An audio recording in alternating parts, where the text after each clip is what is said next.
Alright, can we get him? I can't tank this anymore.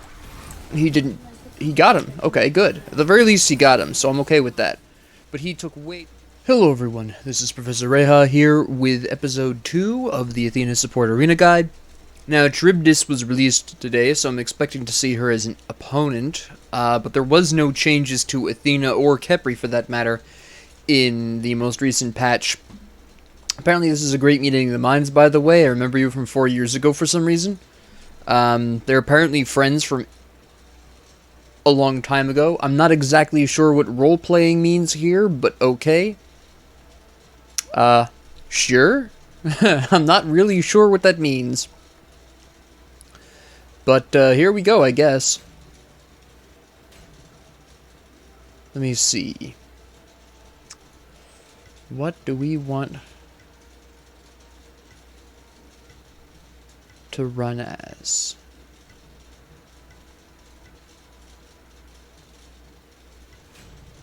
Why is this so quiet, by the way?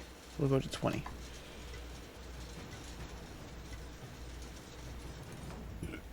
That was the absolute last second change. There is no Charybdis. Interesting. Now, I know she gets less benefit from the power of items, so wondering if she's not really as popular. I don't play the PTS, and I haven't watched any kind of videos on how she operates at this point in time. I prefer experiencing her myself, and I haven't actually gotten a chance to play with her. I wanted to record this first. So apparently Charybdis isn't going to actually matter in this match. I do know they, I read the patch notes, so I know they decreased Benny a little bit there, which is good. It needed to be done.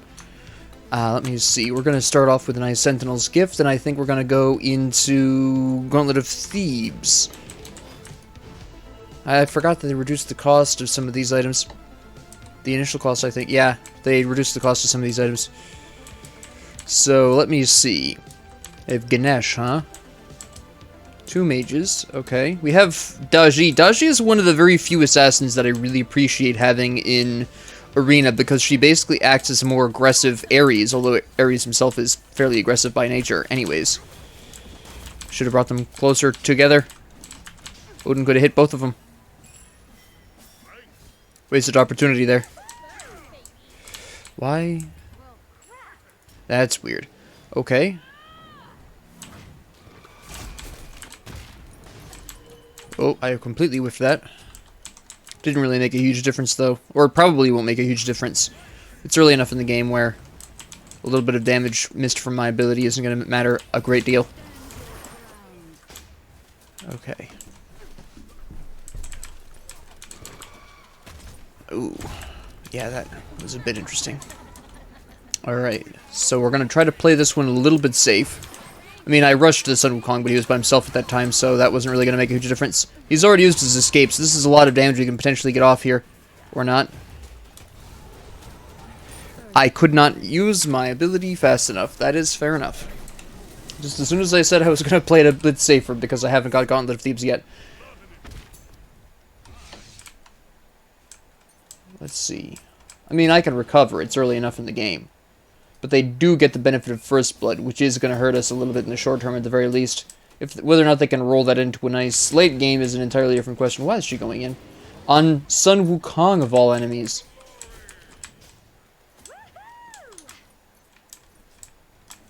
Oh, she's playing full tank, it looks like. Okay. Interesting. She can actually play a decent tank if you build her correctly. It'll be interesting to see if she does. This is going to be a bit painy. There goes the fake Sun Wukong. Okay. That's good. Very nice. Okay, now I need to get out of here alive. And I can rejoin the fight with a full Gauntlet of Thebes and start building my stacks. Ult it back in. That's actually something I want to talk about. This is my least favorite mode to play Athena in. Because her ult is much less useful here, in general. It's just somewhat inconvenient. Okay, good play. I just am getting chain CC'd into oblivion. It's very unfortunate. It's just that the combination of Sun Wukong and Ganesh can really pin me down and do a lot of damage very quickly to me, or at least lock me down long enough to have a lot of damage dealt to me. And Anubis being able to reduce my protections is a really bad combination for me. This is a really bad team composition for tanks in general. Athena is a bit more aggressive than a lot of tanks normally are, so she's definitely going to have a little bit of a harder time here. I need to be a bit more cautious as a result of that. Let's see. The main issue is that Ganesh can delay my taunt to put it out of whack, which mitigates a large quantity of my usefulness. You want to taunt at somewhat specific times, depending on the context. Did she get him? There she goes. She got him. And that's Athena's ult, which is excellent. We're going to shell here because we're going pretty deep for this. Okay, he got out, which is fine. We need to probably get out of here. We don't have the resources to stay up here for this long. I did not think that through. That was not a good move to make. I should not have gone in there. I will probably be building Pestilence. They all have some form of self-heal except for Ganesh. I'm playing way too aggressively here. No, come here. Thank you. These minions killing each other will get me the stacks I need. There we go. There we go. Perfect. That is good. Now, let me stop and think for a bit and not be so aggressive. Right, here's Ganesh. We can get some poke in on him. Or I can get trapped against the minion wave. Which... okay. Let's slap down Anubis really quick here. Thank you. I did not mean to take that, but I'll take it. Well, I have to at this point. Alright, can we get... get him. I can't tank this anymore. He didn't... he got him. Okay, good. At the very least, he got him, so I'm okay with that. But he took way too long to do so. He did not need to take that long. He could have jumped that and gotten rid of him much more easily. I'm not sure what the delay was about. Let me just hop in on Odin really quick, so I can make sure Soul gets out fine. Okay. At the very least, I'm the one who's died half of the time, so they haven't really been getting that much for me. At this particular point, I'm not worth a whole lot. So, benefits. I will need to grab my second relic at some point in the near future. Yep, excellent, excellent. That's a good amount of poke on Anubis. I'm wondering, okay, she's going in on him. He's not going to stop and attack. I thought he was going to turn around and try something, but he did not. Okay, that's a lot of their CC out of the way. Let me see if I can bait out anything from my boy here. Nope, alright. She just went in for some bizarre reason. Okay, good. Get the Anubis, get the Anubis. Excellent, thank you. They are 100% paying attention. Okay, he's almost out of mana. So we can do a lot here with this. Okay, that is the real Sun Wukong.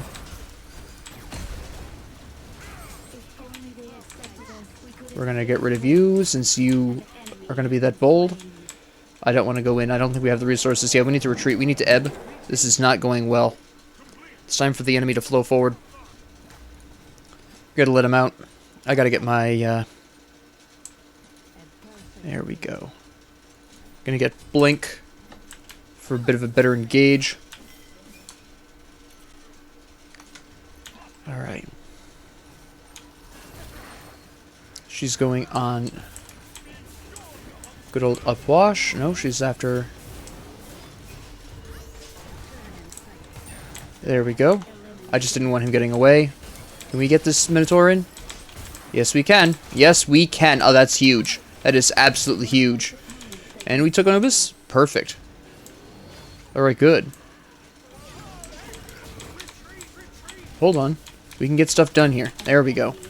I'll body block, I'll body block. Good, good. Excellent. We don't need to be up here for much longer. Nope, come on. I have no backup, I can't kill him. Alright.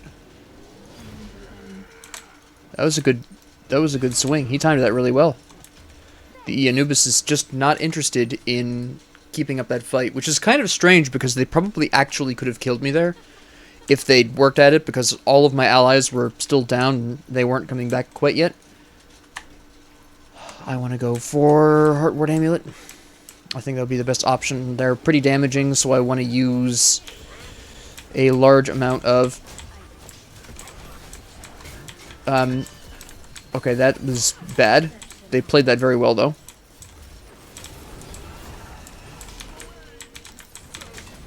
Come on. He almost predicted that correctly. Come here. Oh my goodness. They're slippery like eels. We do not have the same level of crowd control that they have. At least not without Artemis's bacon. Alright, I'm going to go back and get Heartward Amulet.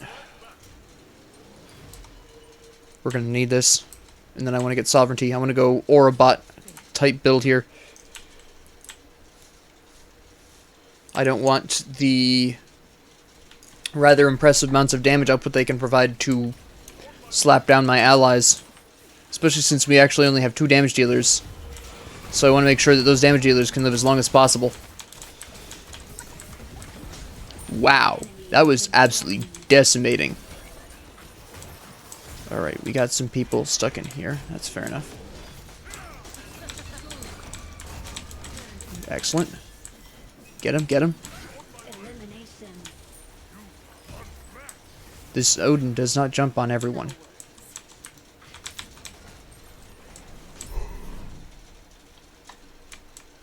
Alright, yeah, we can pull back a little bit here. I can sustain, but I'm supposed to be able to sustain so that way I can keep my allies alive as they retreat. Odin's full. Mostly it was the Artemis and the Daji who needed to go back and refresh. I want to get my steel mail here. There we go.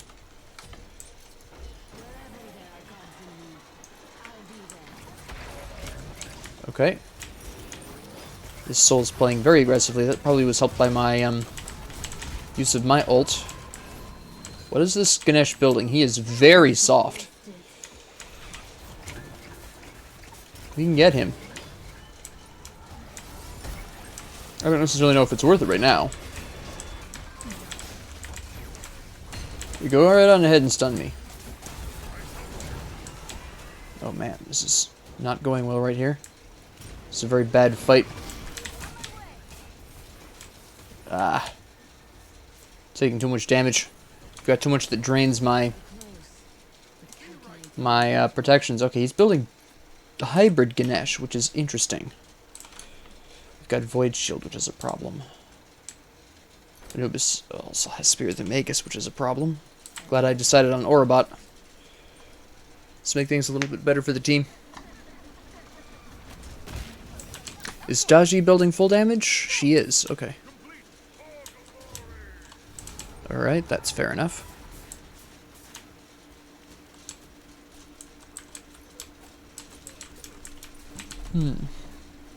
Okay. Ganesh is looking for an opening.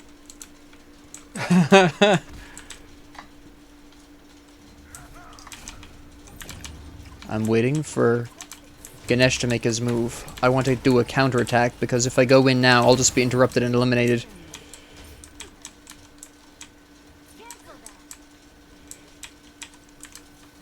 So this is what I'm waiting for.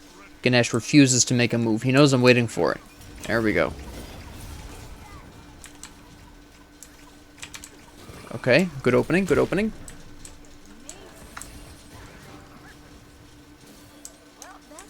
Oh wow, I completely whiffed that. Interesting. Okay. Forced out his ult, which is nice. This is interesting. I'm not sure how I feel about all this. I completely whiffed my taunt. That's a shame because he would have died if I had hit him with that. Soul would have killed him. Oh, wow. Alright.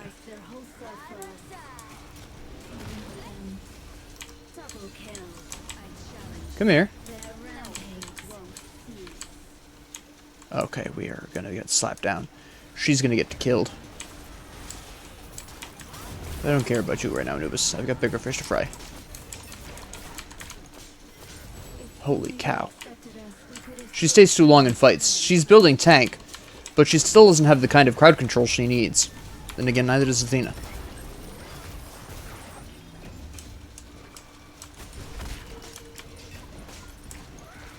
Okay, there you go. Ah, missed that. I can't believe that. Okay. Well, I'm gonna go back. I gotta grab my Sentinel's Embrace. I'm not really having a huge problem surviving right now, so... Right now she's playing with Sun Wukong, so... Oh, I see what we're going for. No, I don't. Oh, I did not even notice him there. How you doing? There you go.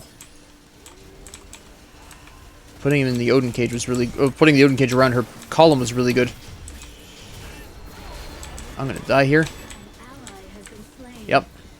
The Ganesh played that really well. The Soul was able to pick it up, which is really nice, but still, we both were focusing too hard on the Anubis. Ooh, that was not good. That was not good. Mostly we spent too much time on him when we really didn't need to. He's playing pretty well, though. He might not have a good score, but he's playing pretty well overall.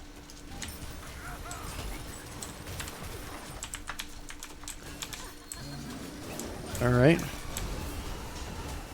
I just taunted him, didn't I? Come on, we can get him killed. There we go. Come here. Get him. Odin, get him. Thank you, the Soul. Thank you, secretly Odin. Yeah, that's what the Sun Wukong's been doing in the background here.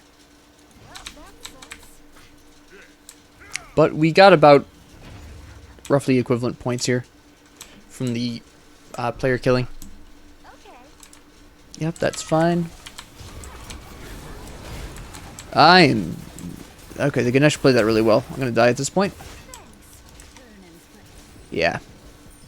The Ganesh is playing really well in conjunction with the Danzaburou. That's really nice.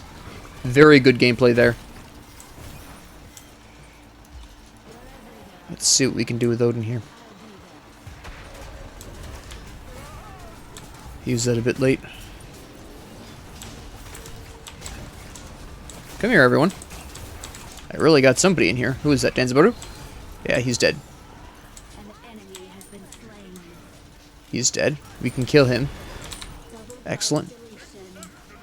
And I think we kill him too. Yeah, we can get him. Very nice. We might be able to recover this at the very end here. Let's see if we can save this. I'm going for the Soul, and that's not the actual smart move here.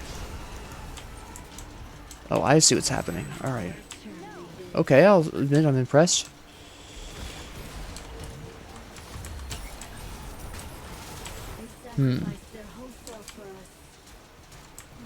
Wow.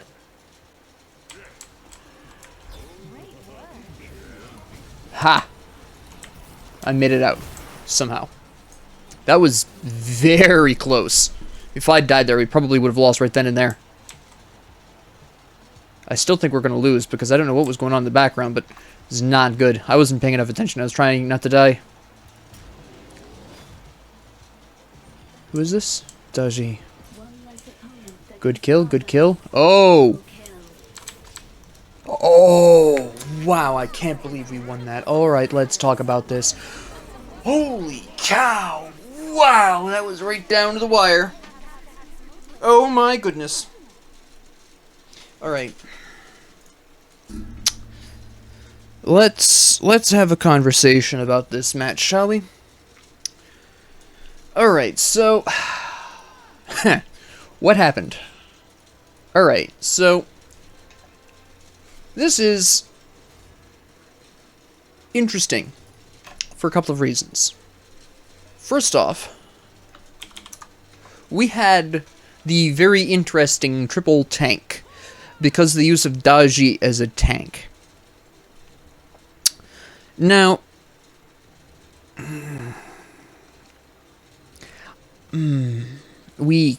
our team built very oddly.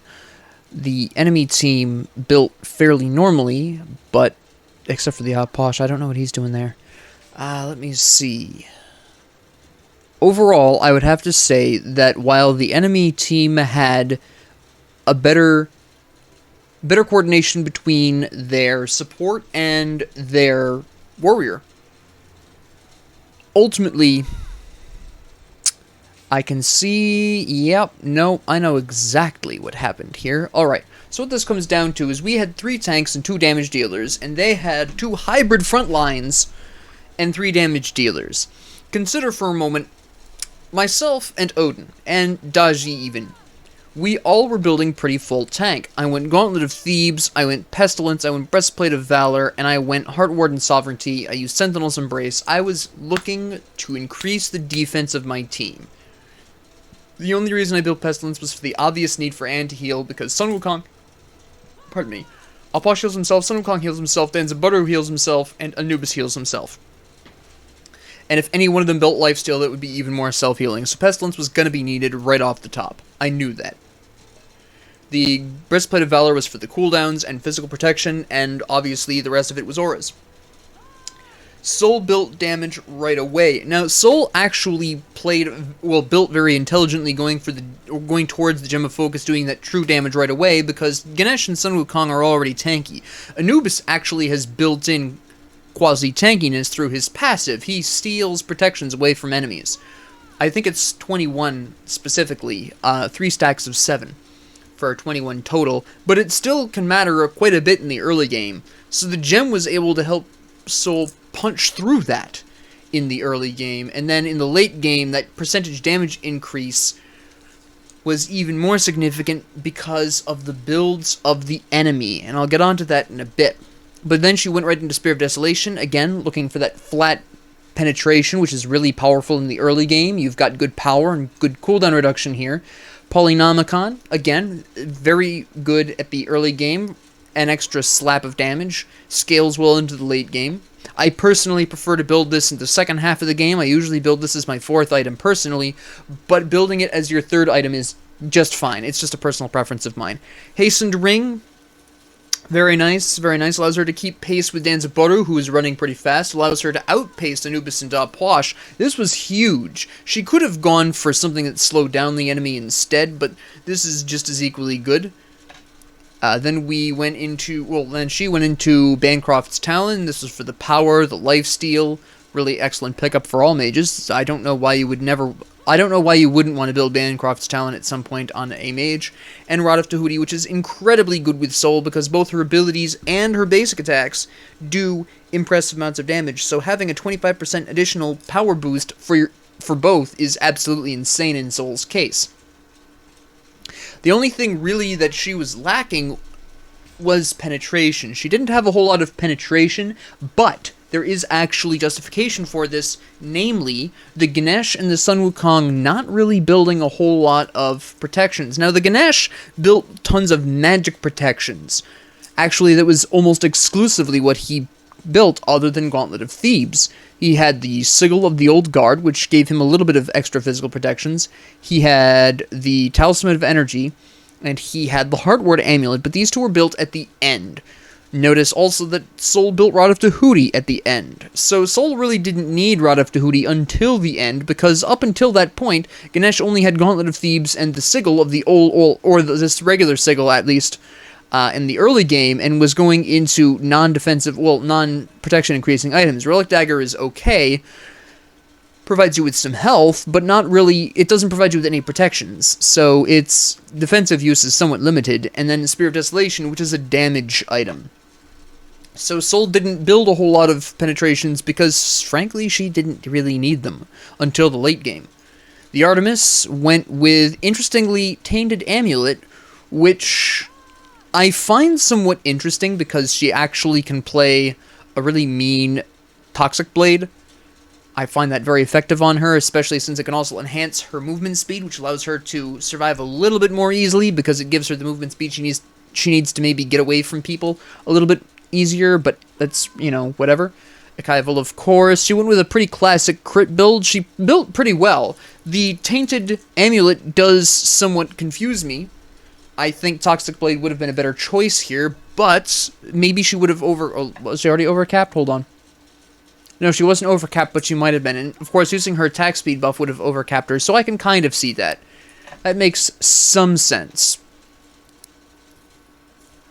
It also heals her for the amount that she's preventing, theoretically speaking, but I don't think they were necessarily self-healing enough to make that necessarily worth it. Aposh heals when he consumes his corpses, which isn't... It doesn't heal him a ton, it heals him a percentage of his max health, and he didn't build a whole lot of maximum health. Danzabutter is a very small self-heal when he throws his Saki. The Anubis has some decent amounts of lifesteal, I'll give you that. But Sun Wukong, he goes up into his ult, so he really isn't going to transfer that, because you're only going to get... Well, I guess you'll get actually some of that still, unless he somehow cleanses that by being out of the field. But you're still only healing for 100% of 70%, because it reduces the healing first, and then you're healed for 100% of the healing reduced. Yeah. So, yeah, you're not getting their full heal.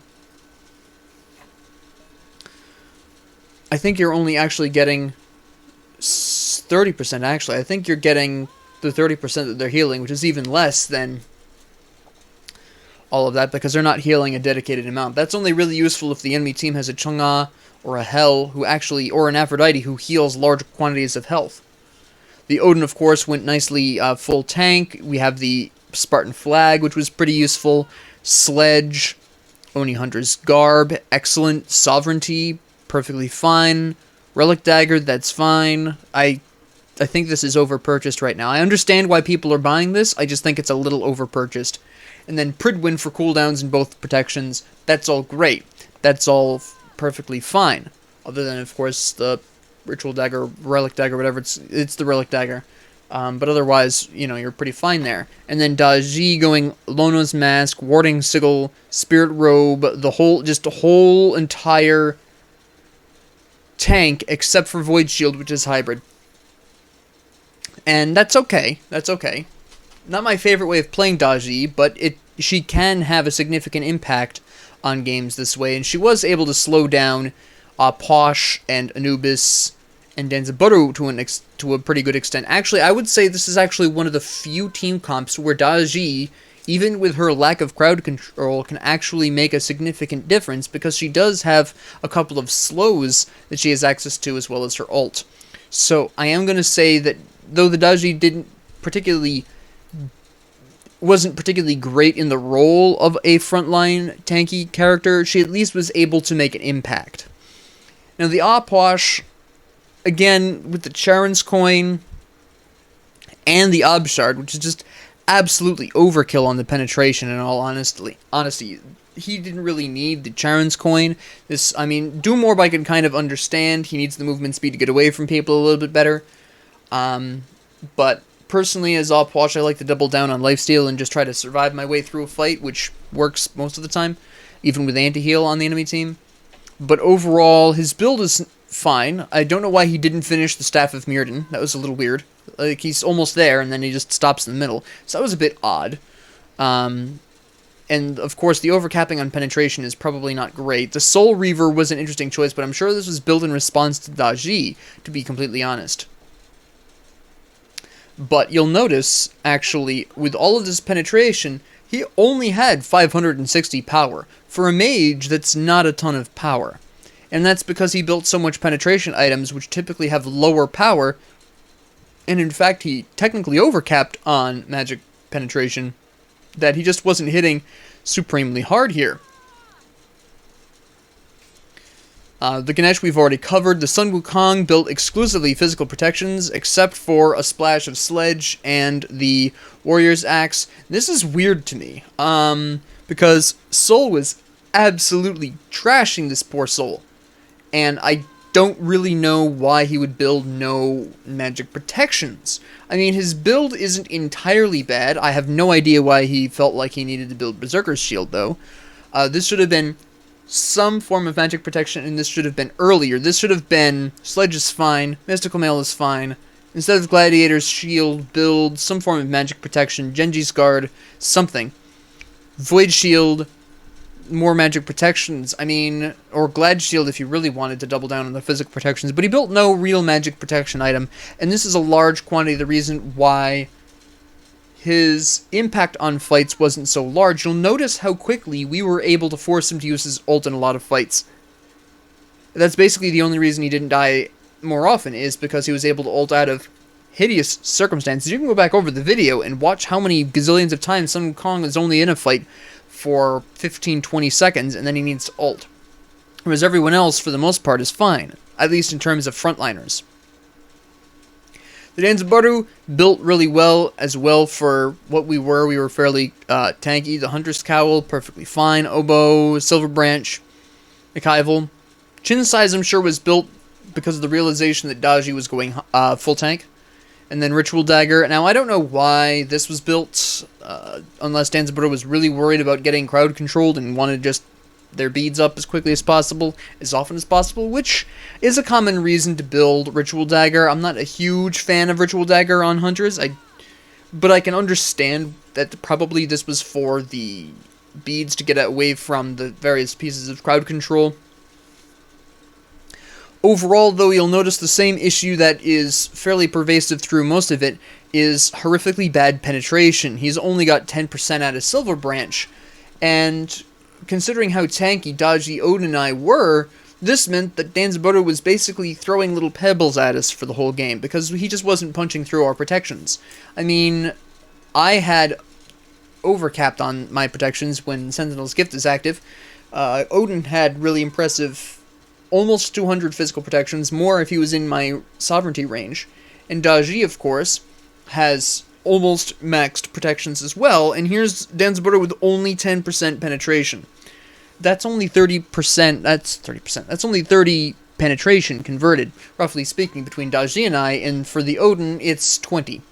He just didn't have the kind of penetration he really needed to make the impact, whereas Opwash overcapped on his penetration. Here's Danzabaru undercapping his penetration for some bizarre reason. And the Anubis, again, we have Charon's Coin for absolutely no reason here. Divine Ruin, alright. Kind of understandable. Not really. Sol is the only one self-healing. She's also, I mean, Artemis built Aussie, but that's it. Odin wasn't self-healing. I wasn't self-healing. Daji wasn't self-healing. Divine Ruin, actually, in this rare instance, had no place here. There was not really a huge need. Sol only was self-healing in her little Ring of Fire, and she also had Bancrofts, but in a 1v1 fight, Anubis can usually outdamage Sol if his ult is up, and sometimes even without if she can't hit her autos.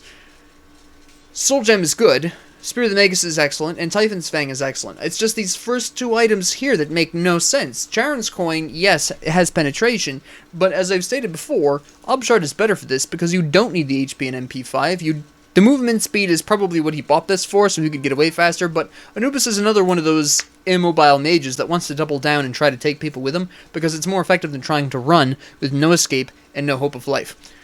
And the Divine Ruin was just not necessary. So I think what this comes down to, the reason why we won right towards the very end, although it was an extremely close call, was simply the fact that while the enemy team definitely had more damage dealers, because we had Daji trying and only half succeeding at being a frontline, their frontline was building very oddly. Ganesh was not fully committed to a tank build. Sun Wukong almost entirely avoided building magic protections of any variety.